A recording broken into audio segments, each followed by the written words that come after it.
Bonjour à tous, Béatrice Mou, je suis neuropédiatre à Marseille et spécialisée dans la prise en charge des troubles du neurodéveloppement chez l'enfant, le nourrisson vulnérable et particulièrement le nourrisson à la cardiopathie congénitale complexe. Et je suis particulièrement ravie ce soir de pouvoir discuter avec vous justement de la construction d'un programme de dépistage, de prise en charge de ces troubles du neurodéveloppement chez le nourrisson, chez l'enfant avec cardiopathie congénitale complexe.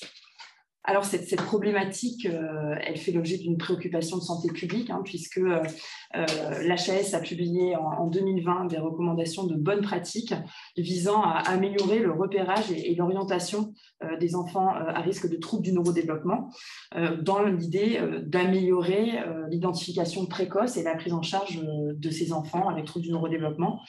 Et les nourrissons, les enfants avec cardiopathie congénitale complexe, sont clairement identifiés dans ces recommandations comme étant des enfants à risque élevé de troubles du neurodéveloppement. Et donc, pour construire un programme de dépistage et de prise en charge de soins des troubles du neurodéveloppement chez ces enfants, donc il y a deux volets. Le premier démarre dans la connaissance de ce profil développemental, dans l'analyse de cette trajectoire développementale chez ces enfants, qui va nous permettre de construire une stratégie de dépistage efficiente avec un dégagement d'âge clé d'évaluation pour vraiment évaluer de manière sériée ces fonctions développementales qui vont émerger au fil. On va le reprendre en détail. Et puis ce deuxième volet, ça va être vraiment le soin et comment construire un programme d'intervention précoce. Donc concernant cette trajectoire neurodéveloppementale, donc, elle est vraiment globale. L'atteinte est globale. Elle démarre très tôt dans la vie, dès la période fœtale, et elle va concerner l'ensemble des sphères du développement.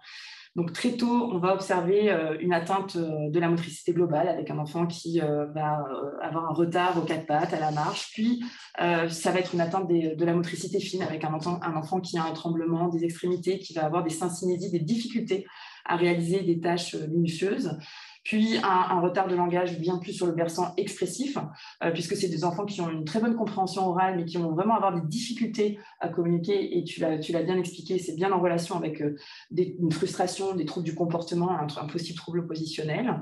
Et puis ensuite, les fonctions plus complexes, supérieures, vont émerger. Et là, vont être observés déficit attentionnel, hyperactivité, troubles du spectre autistique, déficience intellectuelle dans 30% des cas. Et même en l'absence de déficience intellectuelle, donc comme tu l'as très bien décrit, on a ces troubles du comportement, ces comorbidités psychiatriques et difficultés psychosociales qui vont impacter cette qualité de vie. Donc, dans un objectif d'améliorer cet état de santé et cette qualité de vie, l'idée est vraiment de suivre l'enfant de manière extrêmement régulière pour l'observer à ces âges clés où chacune de ces fonctions développementales vont s'installer, vérifier que l'installation se fait correctement. Parce que l'idée reçue est que ce continuum de retard se normalise au fur et à mesure et que finalement l'enfant va récupérer une trajectoire normale, ce qui n'est pas le cas. Et il y a vraiment une nécessité d'une prise en charge précoce. Donc là, c'est vraiment pour illustrer la chronologie d'émergence de ces grandes fonctions développementales, motricité globale, motricité fine, langage, fonction exécutive, socialisation, régulation émotionnelle, et vraiment l'intrication en même temps, l'impact de ces différentes fonctions les unes avec les autres, et l'intérêt de prendre en charge très précocement une motricité globale, une motricité fine, pour potentialiser le outcome de ces enfants et vraiment améliorer le pronostic cognitif, l'intégration sociale et l'inclusion. Et le deuxième volet, c'est l'intervention précoce. Donc, proposition, construction d'un programme de soins. Donc, pour construire ce programme, il faut bien se rappeler que l'atteinte neurodéveloppementale, elle est plurifactorielle. Elle est liée à des facteurs génétiques. Elle est liée à une atteinte de la structure cérébrale. Elle peut être macroscopique, comme ces lésions de la substance blanche qu'on voit ici, comparable à celle du prématuré, mais elle est également microscopique, avec cette atteinte de la connectivité qui n'est pas visible sur l'IRM et qui est de plus en plus étudiée et décrite. On voit ici un enfant adolescent avec une transposition des gros vaisseaux, un adolescent référent, et cette connectivité qui est complètement anarchique, vraiment sur les régions antérieures, qui sont les lobes frontaux, le substrat de ces fonctions exécutives, de l'attention. Et on voit que cette connectivité très anormale est le substrat physiopathologique d'un déficit attentionnel. S'ajoutent également, bien sûr, comme vous l'avez évoqué, des facteurs environnementaux, donc l'ensemble de ces causes multifactorielles qui vont amener à une atteinte neurodéveloppementale multifacette avec une atteinte globale. Donc, comment construire un programme de soins et un programme d'intervention précoce? On a deux stratégies. La première, c'est la neuroprotection. Donc, c'est l'idée de comprendre, d'identifier les facteurs de risque périopératoires et de lutter contre l'émergence de ces facteurs et améliorer le pronostic. Et la deuxième, ça découle du dépistage précoce, et c'est la proposition d'une intervention précoce, d'une démarche rééducative.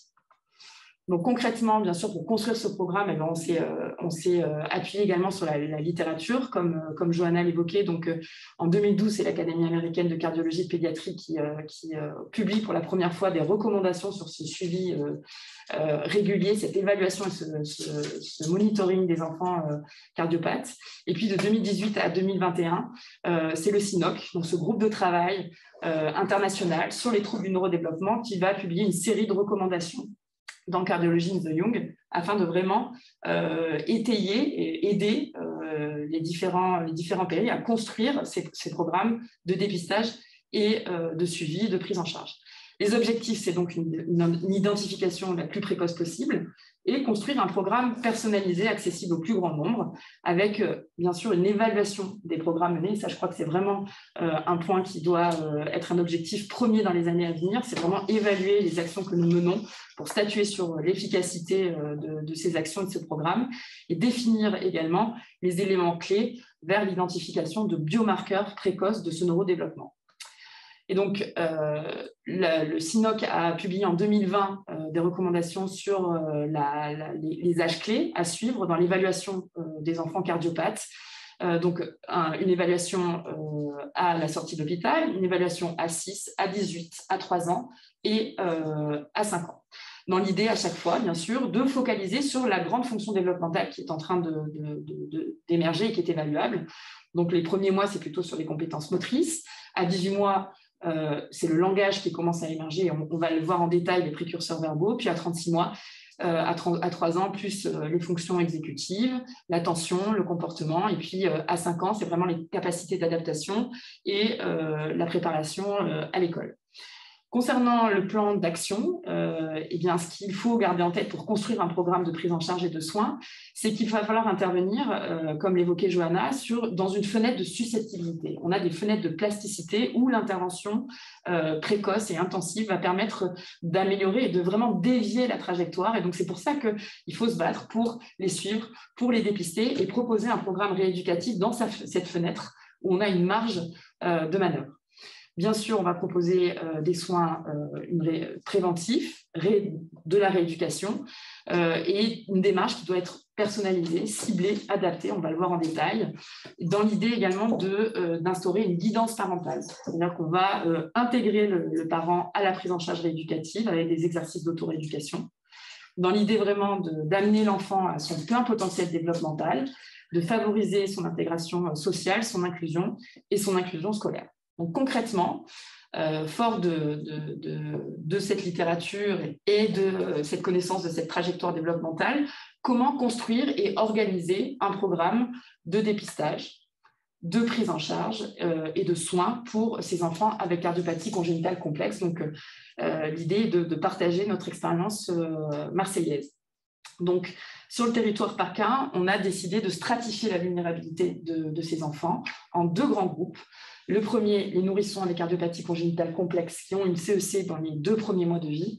L'idée est donc vraiment de focaliser sur ces nouveau-nés extrêmement vulnérables avec une cardiopathie la plus complexe, toutes ces transpositions des gros vaisseaux, hypoplasie, HRV-type, tous ceux qui ont eu un arrêt circulatoire, et d'intégrer ces patients dans une prise en charge, un dépistage et un suivi hospitalier au sein de la clinique d'investigation neurocardiaque qu'on a créée, dont je vais vous détailler le principe de fonctionnement. Donc ça, c'est pour le côté dépistage et suivi. Et le côté rééducation, par contre, nous allons le confier au réseau périnatal et un projet COCON que je vais vous détailler, qui est un projet qui est financé par l'ARS, qui est un projet expérimental, qui offre des packages de rééducation. Donc vraiment parce que c'est clairement sur le terrain un souci de trouver un réseau de paramédicaux, de libéraux qui peuvent assurer cette rééducation. Même quand on a dépisté, on est face à des parents qui sont vulnérables aussi par des facteurs socio-économiques qui font que le fait de passer le pas et de trouver un intervenant, un rééducateur en libéral, c'est compliqué. Donc, je vais vous détailler ce système, mais l'idée est d'intégrer ces enfants les plus vulnérables dans un parcours rééducatif pris en charge par le réseau périnatal. Et donc, la deuxième sous-population, ce sont les nouveau-nés avec cardiopathie complexe, mais qui ont eu une CEC à plus de 2 mois, mais au cours de la première année de vie tout de même. Et donc, eux, le dépistage, la prise en charge et les soins de rééducation seront pris en charge par le réseau périnatal et particulièrement par le projet Cocon. Parce qu'il était impossible pour nous d'absorber l'ensemble de ces nouveau-nés au sein de la clinique d'investigation neurocardiaque hospitalière. Alors, ce projet Cocon, c'est un projet qui est soutenu par l'ARS, dont l'objectif est d'offrir des soins précoces et coordonnés aux nouveau-nés vulnérables at large, dont les nouveau-nés avec cardiopathie congénitale complexe, d'offrir des soins pluridisciplinaires. C'est un projet expérimentation article 51, ça veut dire qu'il est supporté par l'ARS de 3 régions, Nouvelle-Aquitaine, PACA et Occitanie, pour une durée, un projet pilote de 5 ans, qui concerne 13 000 enfants au total et dont à peu près 4 000 enfants sur la région PACA. L'objectif est d'inclure 100 patients cardiopathes par an, ce qui colle à peu près avec l'incidence des nouveau-nés opérés sur la région. L'objectif, c'est de garantir un accès facilité aux soins pour ces enfants, avec une même qualité de soins pour tous, avec l'objectif de gommer les obstacles à une inégalité territoriale et également une inégalité sociale. Et l'objectif est de favoriser un dépistage le plus précoce possible, un meilleur diagnostic des troubles du neurodéveloppement, d'améliorer le maillage territorial du monitoring de ces nouveau-nés et de ces enfants vulnérables et de réduire bien sûr le nombre de familles qui échappent à la prise en charge, au dépistage et à la prise en charge d'éventuels troubles du neurodéveloppement. Alors, il y a 2 grands volets. Un volet dépistage avec un package de suivi médical que je vais vous détailler, avec une valorisation des consultations complexes de dépistage et un deuxième volet interventionnel avec un premier package vraiment précoce, du 0 à 2 ans, qui donc a un réseau de libéraux et un accès facilité et financé pour la kinésithérapie, la psychomotricité, l'orthophonie et un soutien psychologique. Et un package de 5 ans avec psychomotricité, orthophonie, ergothérapie, également rééducation authentique, puisqu'on sait que les enfants cardiopathes peuvent avoir des dysgraphies visio-spatiales, une atteinte visio-spatiale importante, et bien sûr un support psychologique et un test psychométrique systématique à l'âge de 5 ans. Donc concrètement, je vous détaillerai rapidement les 2 grands axes et la prise en charge de ces 2 grands sous-groupes. Donc le premier, le nouveau-né plus vulnérable avec cette CEC en moins de 2 mois, qui sera pris en charge par la clinique d'investigation neurocardiaque pour le dépistage et le suivi, donc qui propose un follow-up prospectif. Et l'idée est d'intégrer toute la recherche dans cette clinique. Et donc, ces nouveau-nés pourront participer à différents protocoles de recherche dont l'objectif est d'identifier et de comprendre les facteurs de risque de troubles du neurodéveloppement, d'identifier des biomarqueurs d'atteinte neurodéveloppementale et également d'évaluer notre intervention précoce. Je vous donnerai un exemple tout à l'heure. Il y a également donc un dépistage précoce via un suivi régulier et l'intervention précoce qui se fait via le programme Cocon. Donc, concernant le schéma de suivi au sein de la clinique, ce qu'on propose, c'est dès la naissance de manager toute la période périopératoire avec, quand il est nécessaire, IRM, EEG et la proposition à la participation de protocoles de recherche. Et bien sûr, une consultation neurodéveloppementale immédiate pour ces enfants plus vulnérables, donc avec une évaluation avant la sortie d'hôpital, avec réalisation d'une échelle de Hammersmith néonatale qui permet de dépister ceux qui sont à risque déjà de troubles du neurodéveloppement et de pouvoir identifier les plus fragiles et qui seront évalués dès le 2e mois de vie. Et ensuite, on propose un suivi sérié à 4 mois, 12 mois, 18 mois, 2 ans, 3 ans, 4 ans et 5 ans, avec toujours le même fonctionnement. Une clinique pluridisciplinaire avec une évaluation qui se fait tous ensemble, hein, selon le modèle nord-américain, parce que moi j'ai été formée à Montréal, avec un neuropédiatre, une kinésithérapeute, donc vraiment une évaluation fonctionnelle ensemble, neuropède et kiné. Proposition à un soutien psychologique. Alors, c'est d'une part un entretien clinique avec la psychologue et utilisation de stress, de questionnaire d'évaluation du stress parental, pardon, évaluation diététique et recours à une neuropsychologue pour les tests psychométriques à 2 et 5 ans. Voilà, avec une intervention précoce, par contre, qui sera gérée par le réseau COCON.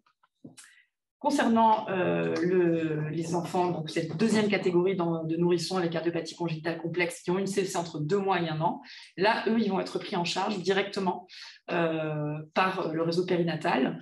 Et je vous détaille à chaque fois, nous, au niveau clinique, ce qu'on fait différemment en termes d'échelle. Voilà, c'est vraiment des alternatives. C'est pour discuter dans la construction d'un programme d'évaluation. Il y a vraiment beaucoup d'outils et donc discuter ensemble de ce qui est possible. Donc, ce qu'il faut retenir, c'est que durant la première année, l'évaluation neurodéveloppementale, elle va vraiment se focaliser sur la motricité globale, la motricité fine. Bien sûr, vérifier que la croissance se fait bien. Et l'idée est que cette évaluation neurodéveloppementale soit faite par un professionnel entraîné au dépistage de troubles du neurodéveloppement, que ce soit un pédiatre, un neuropédiatre, un médecin généraliste. Enfin, il y a vraiment cette volonté de former des professionnels de niveau 2 afin d'évaluer un éventuel retard moteur, des signes de paralysie cérébrale. Donc, pour évaluer cette motricité, nous, en clinique, on utilise différentes échelles, l'Alberta Mental Motor Score, la MAI, et une échelle de motricité fine, Peabody Developmental Motor Scale. Donc, l'idée est vraiment de pouvoir scorer ces enfants et de pouvoir ensuite d'une part, évaluer l'efficacité de nos programmes d'intervention précoce et le lien en ces différentes fonctions développementales entre la motricité globale, fine et la cognition. Et ensuite, on s'intéressera également, au cours de cette première année, très tôt, à dépister et en tout cas étudier l'installation des précurseurs verbaux. Donc vraiment, le langage est investi et étudié dès la première année avec utilisation du CLAMS, qui est une échelle une canadienne, ou le MacArthur qui a été créé à Sainte-Justine par un professeur d'orthophonie et qui peut être utilisé dès l'âge de 8 mois avec une échelle mots et gestes qui est très utile. Donc ça, je vous ai mis un exemple de fiches que les professionnels de santé pourront utiliser lors de différentes consultations de dépistage. Donc simplement les biométries, le dépistage sensoriel, bien sûr, qui est très important au niveau visuel, auditif, et un examen neurodéveloppemental qui reprend des éléments d'Amiat-Thieson qui sont très simples à intégrer, avec un score neuromoteur, et on décide si le développement est normal, anormal, une prise en charge à prévoir, oui, non, et des consultations de recours demandées. À 18 mois, bien, on va vraiment, donc, on continue à coller à cette trajectoire développementale. On va bien sûr évaluer le côté sensoriel, donc le dépistage au niveau ophtalmo-ORL, et puis on s'intéresse à la cognition sociale et on va utiliser une échelle de dépistage des troubles autistiques, la MCHAT, qui est extrêmement connue. Et puis à 24 mois, pareil, toujours à la recherche d'un trouble de la cognition sociale, trouble du spectre autistique, et également le langage avec une version plus poussée de la MacArthur, qui est mots et énoncés. Et nous, au niveau hospitalier, donc on réalisera une échelle de Bayley, qui est une échelle, donc un test psychométrique qui permet d'évaluer le niveau moteur, langagier, la cognition, et puis également le niveau social et émotionnel. Voilà, à 3 ans, toujours le niveau langagier avec 2 échelles qui pourront être utilisées, soit la DPL3, soit le MacArthur, et définition du niveau langagier de l'enfant. Est-ce qu'il est en difficulté? Est-ce que son niveau est fragile ou satisfaisant? Vraiment pour dépister le plus précocement possible et rééduquer et proposer une orthophonie. Et à 4 ans, donc là, on se colle toujours et on va plutôt focuser sur l'émergence des fonctions exécutives, de l'attention, et on va proposer un test de Conners et une évaluation des fonctions cognitives et apprentissage de l'enfant. Voilà. Et donc là, à 5 ans, toujours les troubles déficitaires de l'attention et la première évaluation psychométrique. Voilà comment est construit ce programme pour dépister sur chaque âge clé l'émergence d'un trouble du neurodéveloppement sur chacune des grandes fonctions développementales et l'importance de cette évaluation finale à 5 ans pour préparer l'intégration scolaire et dépister le plus tôt possible une déficience intellectuelle. Donc, en conclusion, l'objectif de ces programmes de dépistage, de prise en charge et de soins, c'est vraiment une évaluation régulière par des professionnels entraînés, mais hospitaliers et non hospitaliers, avec une ouverture sur ces réseaux de prise en charge des nouveau-nés vulnérables qui, à l'avenir, vont probablement bénéficier de financements plus importants qui vont permettre d'augmenter leur capacité de prise en charge. Une stratification du risque de troubles du neurodéveloppement pour proposer des soins qui sont plus adaptés, plus contrôlés, parce qu'on ne pourra pas prendre en charge et dépister de manière aussi fine tous les nouveau-nés avec cardiopathie congénitale. Bien sûr, se concentrer sur les âges clés et ne pas rater une fenêtre de susceptibilité, une fenêtre de plasticité où l'intervention précoce pourra vraiment implémenter et améliorer le pronostic global de l'enfant, jouer sur la guidance parentale et sur l'implication de ses parents dans la rééducation pour vraiment dans l'objectif d'atteindre un plein potentiel développemental, de favoriser l'intégration sociale, d'être inclusif et bien sûr l'intégration scolaire et bien évidemment une emphase toute particulière sur l'importance de l'évaluation de l'état mental des aidants, de la famille et des aidants, l'état de santé.